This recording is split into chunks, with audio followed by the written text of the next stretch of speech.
Zoom, zoom. Space, the final frontier. If they had all the animals in the universe to choose from, how come they never showed anything but tribbles? Zoom, warp speed, factor 9. Red alert. Large life forms showing on sensors, Captain.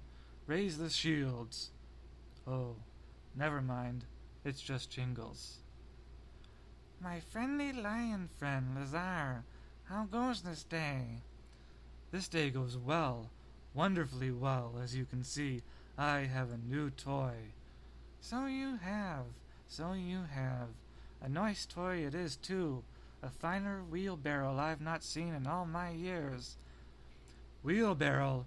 How could you call this a wheelbarrow? If not a wheelbarrow, then what is it? The USS Enterprise, NCC 1701. With all those books you read, hasn't anyone ever given you a Star Trek novel at some point in your life? Can't say as they have, Lazar. What is this Star Trek? Traveling through space. Fighting off aliens. Fascinating premise, my friendly lion. Might I examine this flying saucer of yours myself? No, it's mine. It was given to me and me alone. You must be a very sad lion, then. How could I be sad? I have this wonderful new spacecraft to play with. Lazar, one person can find some joy in playing alone. But when you let others play along, all new possibilities present themselves. How could I possibly be having more fun than I've been having all morning? Look at the view screen. This movie might better explain what I'm trying to tell you.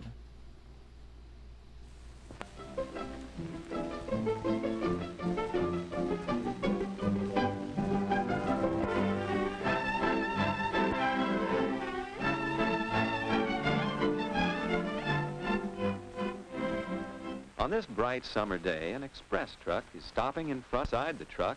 There's a big box which the express man is delivering to Jimmy's family. As we watch what happens to the box, we're going to find out many things about sharing with others. Do you know what we mean by sharing? Do you know what kinds of things we share? Do you know why we share and how we share? Let's find out. Here's Jimmy to answer the doorbell. Isn't he surprised to see such a big box? It's from his grandfather, who lives in a city hundreds of miles away. Now, what do you suppose is in it? Here's Jimmy's mother. Jimmy will get a hammer to open the box while Mother signs the receipt for it. Just think, this express man is but one of many people who have shared in the work of bringing the box here from the faraway city where Grandfather lives. That's one kind of sharing, isn't it? Mother certainly is happy to receive the box. Jimmy's happy, too. Now he shares in the work of opening the box. Let's see what's in it. Oh, new books. Jimmy and his mother and father will share these books. They'll read and enjoy them together. So it's only fair that Jimmy should share in the work of unpacking them. It's like this with everything in Jimmy's family. He shares in its pleasures, and he shares in the work. Before long, the box is empty. Doesn't work go quickly when you share it? And it's fun working together. Jimmy thinks the box would make a fine lemonade stand. Mother thinks so, too. Jimmy could set it up in front of the house. Mother helps Jimmy take it out. This is another way to share work, isn't it? The lemonade stand will be fun, but there's another thing Jimmy must think about. He promised his father he'd weed the flower garden today. Jimmy decides there'll be plenty of time to pull the weeds after he has set up the lemonade stand. Mother offers to make some lemonade while Jimmy fixes up the stand. Lemonade, 3 cents. Well, it didn't take long for Jimmy to set himself up in business with his mother's help. Now, all he needs is some customers. Here come some of Jimmy's friends. Betty wants to be the first to try out Jimmy's lemonade. And there seem to be 2 more customers. Oh, Jimmy will sell lots of lemonade. But, uh-oh, there's only 1 more glass. Jimmy has 2 glasses and 3 customers. Should he ask them to share the glasses? No, that wouldn't be healthy. You see, there are some things we do not share. Betty has an idea. Wouldn't it be fun if they all shared in the business? Betty could bring some more glasses from her house. Tom could bring a dishpan for washing the glasses, and maybe Ann could get more lemons from her house. If they made this a partnership, then they could all share in the work and the fun of a business. They could make the stand bigger and better, too. But Jimmy doesn't like that idea. He wants to run the lemonade stand alone and have all the fun. Well, if Tom can't have any lemonade, Betty doesn't want any either. Neither does Ann. Of course, it's Jimmy's business. He has a right to decide not to share it. But now there's nothing for him to do but pour the lemonade out and wait for another customer. That isn't much fun, is it? Here's the postman. He and Jimmy are good friends. He'd like to buy some lemonade, but which was the glass Betty used? Jimmy will have to wash the glasses. Will the postman wait? No, he thinks Jimmy needs a partner, someone to share the work. Then his customers wouldn't have to wait. Well, Jimmy did have an offer of help, but Jimmy doesn't want to share his fun and his business. It wouldn't be his anymore. The postman knows that when we share things, there is often more for everybody. Just think of the things we share. We share the sidewalks with others. Automobile drivers share the streets with others. We share schools and churches, parks and playgrounds. Now, how do we share the slide? By taking turns, of course. Here's a top. How could 4 children share it? Why, they could take turns. Then each one would have a chance to spin the top, and they'd all have fun. There are many things we share by taking turns. Some things we share in other ways. How would you share this pie among 4 people? Why, you'd cut it into 4 pieces, 1 for each person. You divide a pie among 4 people. Many things we share by dividing.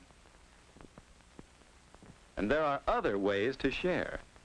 Every day as we talk to each other, we share knowledge. We share experiences. We share ideas. We share these things by telling others about them. And certainly the postman is sharing by helping people send messages to each other.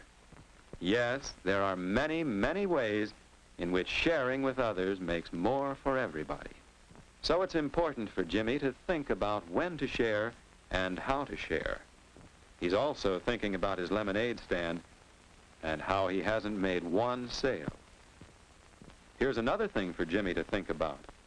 He promised to weed the garden. Well, might as well do it now, since he can't seem to sell any lemonade, and he isn't even having any fun. Perhaps Jimmy should have shared the lemonade stand after all. Then he wouldn't be alone while his friends are having fun. Now Jimmy has an idea about how he can still share with his friends so they'll all have more fun. Jimmy wants to know if Betty and Ann and Tom would like to run the lemonade stand while he finishes weeding the garden. That's a good idea, but Betty thinks they should all share in the fun and share in the work. They can divide up 2 and 2, and then take turns running the stand and pulling weeds. Of course, Jimmy agrees to that. Now that others have shared in fixing up the lemonade stand, it's bigger and better than before. More lemonade, more glasses, and a pan for washing the glasses. What's more, there are customers. Anyone can see that this stand is well run, so it must be a good place to buy lemonade. While Betty and Tom have their turn running the stand, Jimmy and Ann weed the garden. Now the work goes faster, and it's more fun than working alone. Jimmy and Ann pull just about half the weeds. Then, because Betty and Tom want to share alike in the work, as well as the fun, they all change places. Now Jimmy and Ann have their turn running the lemonade stand, and everyone is having fun. Sharing with others certainly is a good idea, isn't it?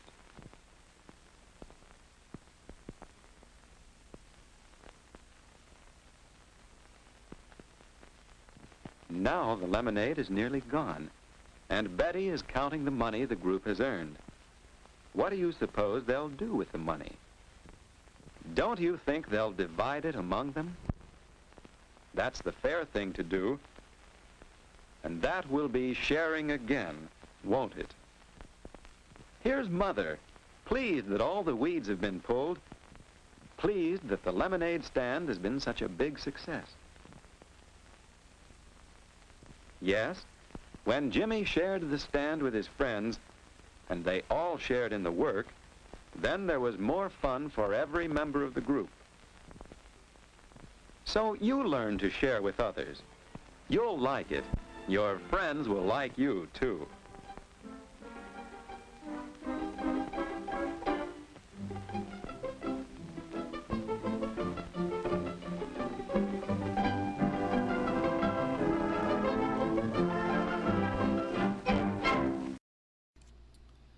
So you see, Lazar, sharing things, from responsibilities to objects, makes life more enjoyable for everyone.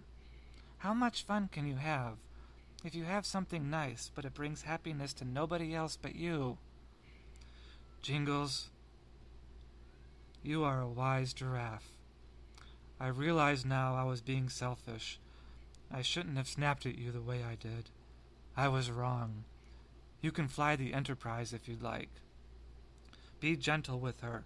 She's a delicate piece of machine. Thank you, Lazar. Wow, this is really a fine ship you've got.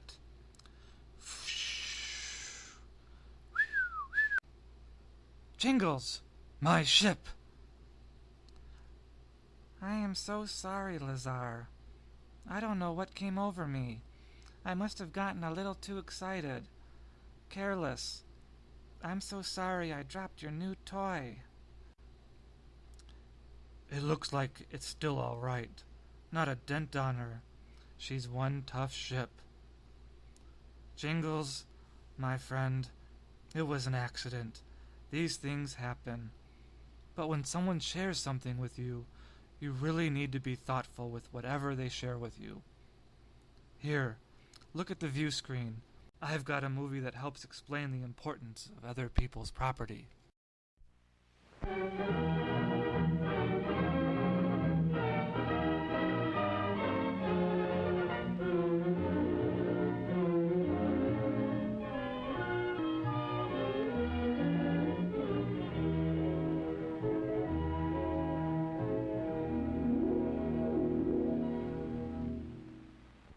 This is the story of three boys who might have been in your school, perhaps even in your grade.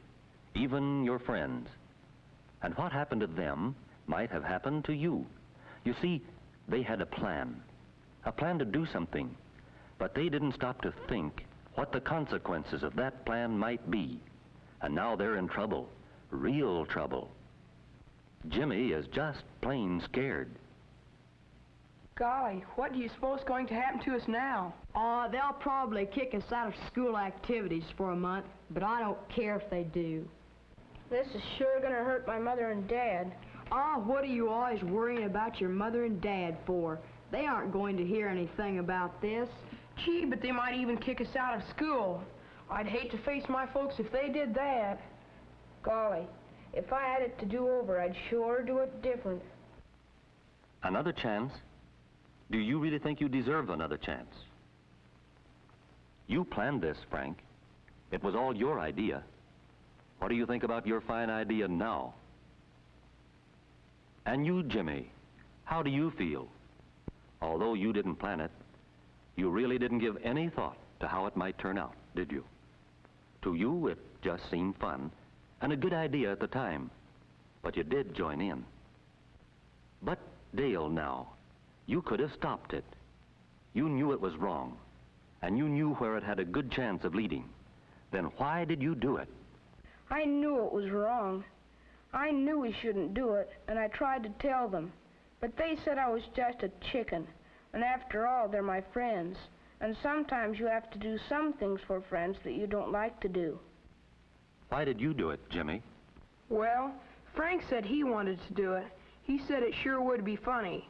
And he was right. It was awful funny for a while. It isn't any fun now, though. How about you, Frank? What do you have to say? As far as I'm concerned, you can thank old man Kraft. He deserves something, making me stay in because he caught me throwing paper wads. I wasn't the only one. Made me miss the ball game, too. But I got even with him, and I still don't care. You don't care, Frank? Well, at least you didn't care what happened to Mr. Kraft that day he kept you in after school. In fact, you thought of lots worse things to do to him than the plan you suggested to Jimmy and Dale. Remember how you planned it, you and Jimmy? It wasn't hard to convince him. He thought it would be a whale of a good joke on Mr. Kraft. And remember how Dale hung back and didn't think it was such a good idea, but how you and Jimmy persuaded him?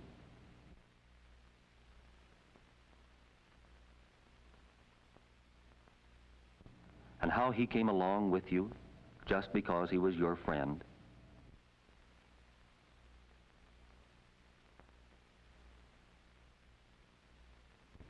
And remember how you went to the drugstore and bought the stuff? And then you went down in Jimmy's basement and you tried just a little bit of it, just to see how it smelled. Boy, howdy, does that stink? Boy, it sure does. That stuff will work fine. I can hardly wait to see old Kraft's face. Golly, do you think we ought to? That stuff's awful. What if it hurts something? What do we care? What's the matter? You gonna chicken on us? Yeah, you going chicken? Well, no, I just thought that... Okay, let's do it. And do you remember the next day, how you three waited through that class, waiting for the end of the period? Remember how the closer it came to the time, the harder it was to keep your eyes off that waste paper basket where you had decided to play your trick? Remember how you felt then? Remember, Frank? Boy, it won't be long now. This old school's really going to see something. Sure will stink things up around here. This'll get even with old Kraft, all right. Sure will be funny. I wonder if Dale's right, though. I wonder if we might hurt something. I wonder if that stuff might blow up. No, we tried it. Maybe it'd be better if we didn't do it today. Maybe we ought to wait a little bit.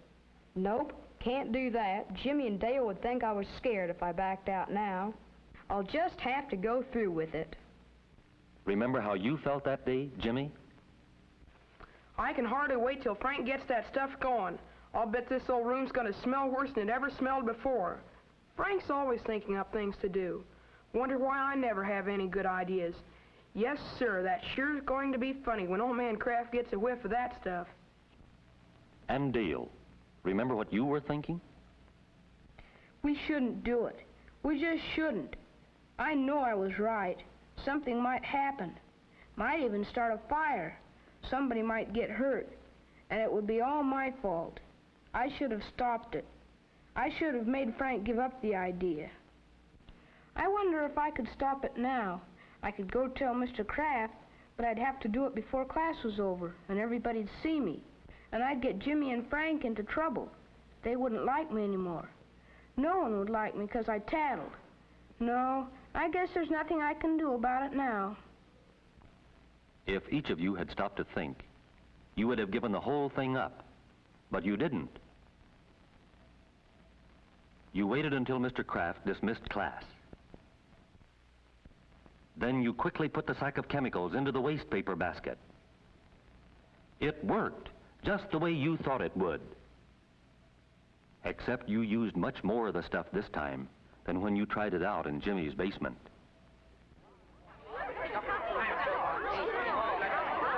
No wonder everyone thought the school was on fire. No wonder the whole thing still seems almost like a nightmare to you, even now.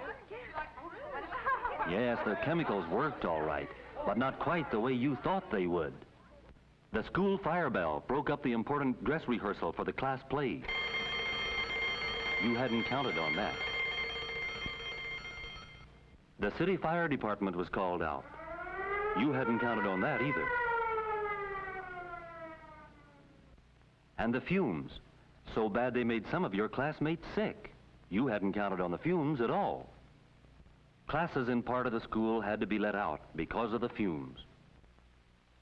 You know how you felt then, but it was too late. The damage was done. Sure, it was exciting for a little while, but the results of your little prank, well, let's see. The classroom was so badly damaged that it has to be completely redecorated. Painting costs money. And since classes had to be dismissed, time was lost, time which had to be made up, not only by you, but by all your classmates. But most of all, there was the feeling you had when you saw the damage you had done, the feeling that changed from fun to fear, and finally to shame. And then there were the eyes that saw you come out of the classroom, running away from what you had done. There were the lips that told of what the eyes had seen. And there were the ears that heard. Then there were the looks and the thoughts of your classmates when they learned that you were to blame for all this. And finally, there was the note that brought you to the principal's office. For gosh sakes, Dale, why don't you quit worrying about it? Sure, we might as well face it. Oh, we're not the only ones. What about those guys drawing pictures in the washroom? What about the time when all those kids broke the windows? Sure, and the carved-up desks in Miss Smith's room, and the library books that were marked up last week. We're not the only ones who've done stuff around here. Gee whiz, you don't think that excuses us, do you? There's no getting around it. What we did was wrong, and we all know it now. All right, boys. Come in, please. Well, Frank, Jimmy, Dale, what do you think about it now? And what about you? You who have watched this film. If you had been in this situation at the beginning, would you have stopped to think about the damage you might cause to other people's property? What do you think was the real reason Frank acted as he did? What would you have done if you had been Jimmy? Do you think Dale would have preferred not to join Frank and Jimmy? Why? What do you think?